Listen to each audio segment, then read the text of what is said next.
नमस्कार. ग्लिटराटी म्युझिक अकॅडमीतर्फे तालयोगी पंडित सुरेशदादा तळवलकर यांच्याशी दोन शब्द बोलण्याची मला संधी मिळाली आहे. आणि त्यानिमित्त दादा मला तुम्हाला पहिला प्रश्न असा विचारायचा आहे की आपण कीर्तनकार घराण्यातून आहात. आपल्या वादनावर त्याचप्रमाणे विद्यार्थी घडवण्यावर या अ, याचा काय परिणाम झाला आहे किंवा एकंदरच तुमच्या प्रकृतीवर, स्वभावावर, वादनावर कीर्तनकार घराण्यातून आल्याचा काय इफेक्ट आहे किंवा परिणाम आहे? कारण मला असं वाटतं की संगीतावरती मी जे भाष्य करू शकतो किंवा करतोय किंवा बरेच इंटरव्ह्यू किंवा बरेच मुलाखती, टॉक्स म्हणा आहेत यूट्यूबवर, त्याचा मी विचार करत होतो की आपण कसं काय एवढं बोलू शकतो. आणि हे सुद्धा विचार गेल्या 15-20 वर्षात पूर्वी करत होतो. तेव्हा मला असं दिसलं की मी लहानपणी खूप कीर्तनं वाजवली, अनेक लोकांची कीर्तनं, भजनं वाजवली. आणि त्याच्यातून कीर्तनकारांचं जे भाष्य, एवढं रिच भाष्य मी आपल्या महाराष्ट्राच्या संस्कृतीमध्ये अशा तऱ्हेचं पाहिलं नाही की एक कीर्तनकार अतिशय उत्तम भाष्य करतोय, उत्तम फिलॉसॉफी मांडतोय, उत्तम मायथॉलॉजी मांडतोय, उत्तम कथा सांगतोय, उत्तम नामाचं महत्त्व सांगतोय, संगीत जाणतोय, मोरोपंतांच्या आर्या किंवा आर्या दिंड्या साख्या ह्याची अनेक विषयांवरती अत्यंत प्रभुत्व असून हे सगळे विषय एका विशिष्ट मुळाशी जातात, ते म्हणजे भारतीय संस्कृतीशी जातात. हे लहानपणीच संस्कार माझ्यावर झाले आणि कदाचित त्या माध्यमामुळेच मी संगीतावर काही थोडं बहुत भाष्य करू शकतो असं मला आतून वाटतं. पण ते बरोबर आहे का चूक मी सांगू शकत नाही. नाही म्हणजे पण वाटतं असं. दादा, ठेका आणि ताल यातला फरक काय? एकदम जम मारताय.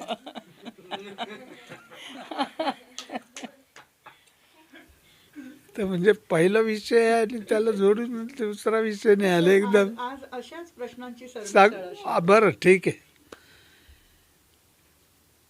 ठेका आणि ताल, ताल हा तल धातूशी संबंधित क्रिया आहे.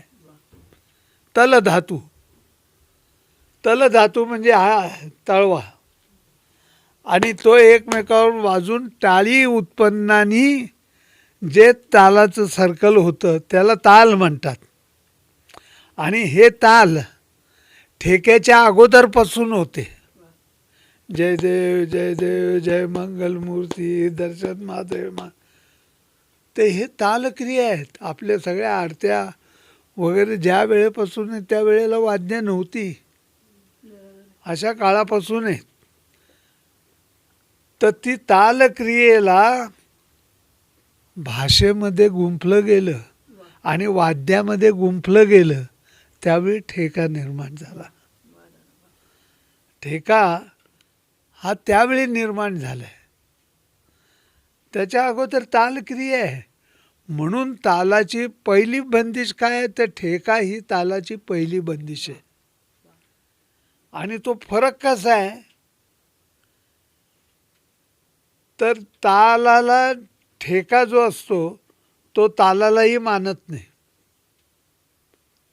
ह्याचं सर्वात मोठं उदाहरण कुठलं, तर त्रिताल आहे. पहिल्या मात्रेला 10, मग 5व्या मात्रेला परत 10, मग खाली जिथे ता पाहिजे तिथे परत त्रितालाला 9व्या मात्रेला 10च आहे.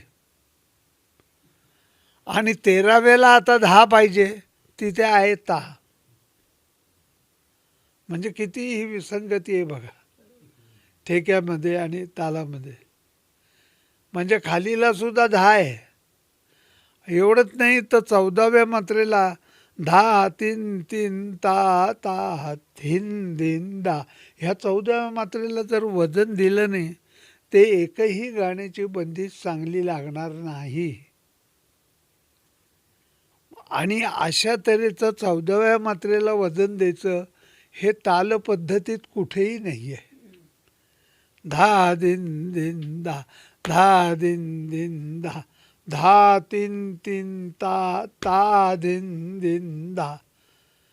तर अशा तऱ्हेचं तालाच्या स्ट्रक्चरलाही ठेका मानत नाही आणि तरीसुद्धा त्या तालाची शकल बनली जाते आणि त्याचं महत्त्व सांगितलं जातं हे ठेक्यामध्ये. तर तेव्हा ताल आणि ठेक्यातला हा फरक मी तुम्हाला सांगितला, हा फरक आहे. दादा, तुम्ही अनेक विद्यार्थी घडवता, तुम्ही त्यांना शिकवता आणि अनेकदा आम्ही तुमच्याकडून ऐकलेलं आहे, रादर आमचे गुरुजी पण आम्हाला नेहमी हेच सांगतात, पंडित रविचारी, की बौद्धिक, आत्मिक आणि शारीरिक या 3 गोष्टी वादनामध्ये यायला पाहिजेत. अनेकदा विद्यार्थ्यांना हे कळतं, गुरु काय सांगतो, पण ते आत्मसात कसं करावं आणि खास करून वादकांनी, म्हणजे जे सतार वादक आहेत, हार्मोनियम वादक आहेत, तर या 3 गोष्टी कळतात. त्याला एकांगी जर आम्ही केलं, शारीरिक रियाज केला, आत्मिक त्याला फील घेऊन वाजवलं किंवा बौद्धिक त्याच्यावर विचार केला, पण ह्या तिन्ही गोष्टी एकत्र कलाकाराने किंवा शिकणाऱ्या विद्यार्थ्यांनी कशा आत्मसात कराव्या? कशा आत्मसात कराव्या ते गुरु ठरवतो. ते अगदी बरोबर आहे, पण त्यांनी त्याचा व्यासंग किंवा त्याचा कसा सलग त्या वादकामध्ये यावं? काय, भारतीय संगीत हे मुळात 4 गोष्टींशी निगडित आहे. शास्त्र, भारतीय संगीताला शास्त्राची भूमिका आहे. शास्त्र, शास्त्र काय सांगतं, काय करावं, काय करू नये. तर काय करू नये याच्यात शास्त्र अधिक लपलेलं आहे, अधिक लपलेलं आहे. सारेगपदाचा म्हटलं तर भूपही होतोय, देशकारही होतोय, जयतही होतोय आणि पहाडीही होतोय. पण तोडी गाताना मुलतानी होता कामा नये, स्वर एकच आहे. पुरिया गाताना मारवा होता कामा नये, मारवा गाताना सोनी होता कामा नये, सोनी गाताना पुरिया होता कामा नये. सगळ्यांचे स्वर एकच आहेत. पण शास्त्राने ठरवलंय की ह्याच्यात हे करायचं नाही, अशी करायचं नाही, ह्याच्यात जास्त शास्त्र टोकदार असतं. तेव्हा शास्त्राची भूमिका संगीताची सांगितली. तंत्र, अशी सतार धरा, त्याच्यावर असा हात ठेवा, त्याची मुवमेंट अशी करा, हे संगीताचं तंत्र आहे. कसं उभं राहायचं, नृत्य करत असेल तर, तबला वाजवत असेल तर तबल्यावर हात ठेवायचा कसा, त्याची मुवमेंट्स कशी करायची, हे तंत्र आहे. तर तंत्र हे, त्याच्यानंतर मग विद्या आहे.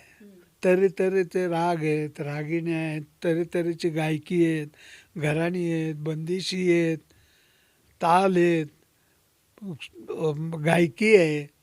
तर ही विद्या आहे. आणि चौथं म्हणजे कला. कला म्हणजे सुंदरता, त्याच्यातलं सौंदर्य, कलेतलं. तर ह्या 4 गोष्टींनी भारतीय संगीत बांधलेलं आहे. तर त्याचा मनुष्याशी संबंध काय आहे, तर तंत्र हे शरीराने संबोधलं जातं. तंत्र शरीराने व्यक्त होतं. खणखणीत तान आली पाहिजे, खणखणीत वाजलं पाहिजे, असरदार वाजलं पाहिजे, परफेक्ट वाजलं पाहिजे. तर हे तंत्र शिकवतं.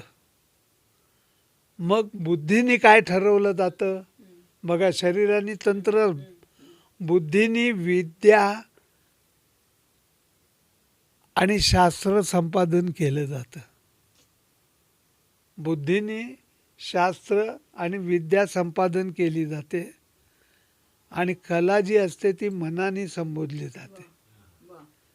तर शरीर, बुद्धी, मन आणि मनाच्या पलीकडे जाणारी एक अवस्था नंतर प्राप्त होते, ते आहे आत्मा. तर मनुष्याच्या शरीर, बुद्धी, मन आणि आत्मा ह्या चारही स्तरावरती ह्या शास्त्र, तंत्र, विद्या, कला चारही गोष्टी समावल्या जातात. आणि कसं आहे, विद्या आहे ना, ते गुरुकडून तुम्हाला मिळत असते. म्हणजे काय, तर बाहेरून आत जाते, पण आतून बाहेर येते ती कला. वा. कारण कला ही आतून बाहेर आली पाहिजे. वा. कलेचा स्फुरण्याशी संबंध आहे. वा. स्फुरली गेली पाहिजे वा. कलेचा स्फुरण्याशी संबंध आहे. स्फुरलं केव्हा जातं, तुम्ही सांगाल केव्हा जातं स्फुरलं? आत्मसात होईल तेव्हा. बौद्धिक, आत्मिक. स्फुरलं केव्हा जातं? स्फुरण्यासाठी काय लागतं, तर प्रेरणा लागते. आणि प्रेरणा कोणामुळे मिळते? गुरुमुळे मिळते. तर ह्या एकमेकाशी निगडीत गोष्टी आहेत. आणि त्याच्यासाठी आपल्या भारतीय संगीताची ताकद एवढी आहे की 3 तप गेल्याशिवाय संगीतावरती बोलायला परवानगी नाही आहे. 3 तप. कारण 10-12 नंतर सुरू करतो मनुष्य, 5-7ला सुरू केलं तरी असं धरून चला 3 तप म्हणजे काय झालं, 40-45 वर्ष झाली त्याच्या. तोपर्यंत काही संगीतावर बोलायचं नाही. त्याच्या अगोदर कोण काय बोलायला लागलं ना, तर गुरु म्हणायचे, अरे थांब, तू बोलू नको आत्ता, अजून वेळ आहे तुला. म्हणजे ते त्याच्याबद्दल गुरु का सांगतात असं, कारण म्युझिकची रिक्वायरमेंट एवढी आहे की अरे इतक्या लवकर बोलायचं नाही आहे अजून. एवढं स्वस्त म्युझिक नाही आहे इंडियन म्युझिक. कारण मनुष्याच्या ह्या चारही स्तरावरती शरीर, बुद्धी, मन, आत्मा ह्या चारही स्तरावरती त्या कलाकाराची झीज तर झाली पाहिजे. आणि ती झीज व्हायच्या अगोदरच एक्सपिरियन्स सारखं जर बोलायला लागला तर काय होईल. तर त्यामुळे बुजुर्गांनी सांगितले भारतीय संगीताची ताकद एवढी आहे की त्याला तेवढा काळ जातोय. आता यंगस्टरमध्ये खूप चांगले चांगले मुलं निर्माण होत आहेत आणि त्यांनी त्यांची लोकही तारीफ खूप करतात. आणि मग जितकी लवकर तारीफ करतात, जेवढं लवकर नाव होतं तेवढं त्याला विसरतातही लवकर. विसरतातही. हे का होतं? कारण त्याची कुठेतरी आयुष्याची साधना कमी पडते. भीमसेन जोशीने विसरू शकणार नाहीत अजूनही, झाकीरबाईनं विसरू शकणार नाहीत. सुंदर विश्लेषण. अजून पुढली 50-60 वर्ष झाकीरबाई हे नाव राहणार आहे, तर विसरू शकणार नाहीत ह्या लोकांच्या कार्याला. कारण त्या म्युझिकची जी डेप्थ आहे, म्युझिक असं वाढतं पण असंही वाढतं, खोलीने, खोलीनेही वाढतं. आणि त्या खोलीचा विचार केला तर तो एवढा पटकन बोलण्यासारखा विषय नाही. साधना ही कालातीत असते. फार छान सांगितलं तुम्ही दादा. समेवर येणं फार सोपं आहे, पण सम दर्शवणे ह्याला कसं तुम्ही सांगाल? मला वाटतं दर्शवायचं काहीच नसतं. कारण दर्शवण्याच्या पूर्वी अभिप्रेत असायला लागते गोष्ट. अभिप्रेत असायला लागते.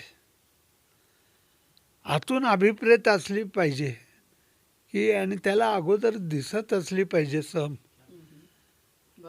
आणि त्या ॲटोमॅटिकली होणारे आहेत. एक्सप्रेशन आणि अभिनय ह्याच्यातला जो फरक आहे, बरं का, अभिनय शिकवला जातो, एक्सप्रेशन शिकवली जात नाहीत. एक्सप्रेशन आतून बाहेर येतात आणि अभिनय शिकवला जातो. असं केलंच म्हणजे त्याचा अर्थ असा होईल, हे होईल. दादा, स्वर आणि गायकी समजणारे विद्यार्थी असतात. त्याला स्वरही कळतो, त्याला गायकीही कळते. पण बरेचदा जेव्हा इम्प्लिमेंटेशनचा भाग येतो, तेव्हा ती इम्प्लिमेंट होत नाही वाद्यामधून. असा प्रश्न आहे विद्यार्थ्यांचा. त्याचा तंत्राशी संबंध असतो. ओके. कारण त्याला दिसत असतं पण व्यक्त होता येत नाही, तिथे तंत्र आडवं येतं. मग ते कसं आत्मसात करावं त्या ते विद्यार्थ्यांना? तंत्र गुरुशिवाय कळत नाही.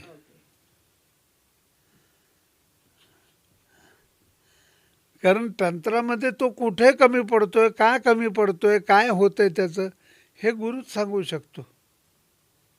जर त्याला कळलं असतं तर मग काय प्रश्नच मिटला ना. बरोबर आहे. दादा, नेहमी तुम्ही मार्मिक उदाहरणं देता, सूचक बोलता, आध्यात्मिक बोलता. तुम्हाला मी माझ्या आयुष्यात जितकेंदा पाहिलंय, तुमच्याकडे मला प्रचंड व्यासंगच दिसला आहे. म्हणजे एखादा व्यासंगी पुरुष काय, असं कोणी सांगितलं तर पहिलं माझं बोट तुमच्याकडे जाईल. तर हे तुम्ही सहज साध्य केलं आहे?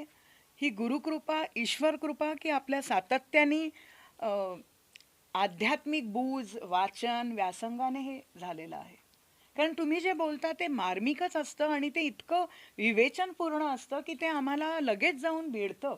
तुम्ही बोलता त्यातलं वाक्य अगदी प्रत्येक माणसाला, इथं बसलेल्या प्रत्येक विद्यार्थ्याला कळतं. ह्या गोष्टीची उत्तर दिली तर मी माझीच तारीफ करतो नाही असं होईल. दादा, ही तुमची तारीफ नाही. नाही, पण मी माझी तारीफ केल्यासारखं होईल ना. नाही, ही प्रश्नाची पण तुम्ही मी उकल तुम्हाला करा. उकल करतो. कारण अशा गोष्टी केव्हा दिसून येतात, एखादा विचार 3 काळाशी जोडतो व्यक्ती. परंपरेतून आलेल्या लोक, वा. परंपरेतून आलेलं म्युझिक म्हणजे भूतकाळ, आता घडणारी क्रिया आणि भविष्याकडे बघू शकतो. या तिन्ही गोष्टींचा विचार ज्या वेळेला केला जातो त्यावेळेला ह्या क्रिया घडू शकतात. अदरवाईज कारण या 3 काळांचा विषय करतो, भूतकाळ, वर्तमान काळ आणि भविष्यकाळ, त्यावेळी ॲटोमॅटिकली चिंतन आणि मनन आणि अध्ययन ह्या तिन्ही गोष्टी येतात. त्याच्याशिवाय होणार नाही. म्हणजे ज्या ज्या बुजुर्गांना मी पाहिले त्यांच्यामध्ये मी ह्या क्वालिटी पाहिल्यात की त्यांची साधना, परंतु त्यांचं पूर्वस्मरण सगळ्या गुरु लोकांचं, सगळ्या लोकांचं ते स्मरण क्षणोक्षणी करत असतात. त्याच्यावर त्यांची साधना चालू असते, म्हणजे वर्तमान काळ चालू असतो. आणि परत हे कशासाठी करतोय हे त्यांची उकल झालेली आहे चिंतन मननातून, तो भविष्य काळाकडे ते बघू शकतात. आणि त्यामुळे मला असं वाटतं की असं होत असावं. दादा, तुमचं पुस्तक मी पारायण केली आहेत. परत परत जाऊन ते एखाद्या ग्रंथासारखं आहे. तुम्ही जी पुस्तकं लिहिली आहेत आणि त्याच्यातून एखाद्या विद्यार्थ्याला शिकण्यासारखं इतकं आहे. म्हणजे नुसतं सांगीतिक नाही, पण त्यातनं आध्यात्मिक फिलॉसॉफी आणि कसं लिहिलं गेलं पाहिजे, कसं वागलं गेलं पाहिजे, जाणीवा नेणीवा तुमच्या किती तीव्र झाल्या पाहिजेत, हे सुद्धा त्या पुस्तकातून आपल्याला बरेचदा अनुभवायला मिळतं. आता थोडासा वेगळा प्रश्न, की दादा, मुखडाबंदी हे काय आहे? याच्यावर ही मुखडाबंदी गायकीत आम्ही पाहतो, पण ही वादनात कशी आम्ही आत्मसात करू शकतो किंवा करता येईल का? आधी मुखडा म्हणजे काय याचा विचार केला आहे का तुम्ही? प्रश्न विचारताय तुम्ही, पण म्हणजे मुखडा म्हणजे काय? म्हणजे एखाद्या बंदिशीला जो समेवर घेऊन येतो परत परत ध्रुवपदासारखा, त्याला मुखडा आपण म्हणतो. बरोबर. किंवा एखाद्या रागाचा विचार केल्यावर त्या रागाचा तोंडावळा किंवा मुखडा डोळ्यासमोर येतो, त्याचा आरोह अवरोह, त्याचं चलन, यांनी आपल्याला एक त्या रागाचा मुखडा दिसतो, असं माझ्या बरोबर. मतीने मी सांगतो. बरोबर. तर ही नेमकी क्रिया काय आहे? परत परत येणारं, परत परत व्यक्त होणारं, तो मुखडा आहे. आणि मुखडा, आपलं भारतीय संगीत ही मेलडी प्रधान म्युझिक आहे. अगदी. मेलडी आहे. त्यामुळे मेलडीचा पहिला अर्थ काय आहे? एखादी बंदिश तुम्ही ऐकलीत कुठल्या मोठ्या गायकाची आणि तुम्ही हॉलमधून बाहेर जाताना ती गुणगुणत जाता, याचा अर्थ काय होतो? की तो गायक गात असलेला एरी आली पिया बिन म्हणा किंवा लंगर तोर का करून तो हॉलच्या बाहेर पडताना ती गुणगुणतच जातो, कारण त्याच्यावर जो असर झालेला असतो त्याच्यातून ती व्यक्त होते. तर नेमकी ही क्रिया काय आहे? जी अध्यात्मामध्ये नामक्रिया आहे, तीच संगीतातली मुखडा क्रिया ही नामक्रिया आहे. नामस्मरण. क्या बात है, क्या बात है दादा. नामक्रिया आहे. आणि नामक्रियेचं महत्त्व किती आहे हे मी सांगायची गरज नाही. कुठल्याही आध्यात्मिक लोकांची तुम्ही पुस्तकं वाचा, नामावरती तुम्हाला हजारो पुस्तकं मिळतील नामाचं महत्त्व काय. तसंच संगीतात परत परत येणारा मुखडा नामासारखं स्थान आहे त्याचं. नामासारखं स्थान आहे. आता तालामध्ये सम, तालानी भारतीय संगीताला काय दिलं असं मी स्वतःच मला प्रश्न विचारला. खरं तर भारतीय संगीताचा ताल हा एक अविभाज्य घटक आहे संगीतात.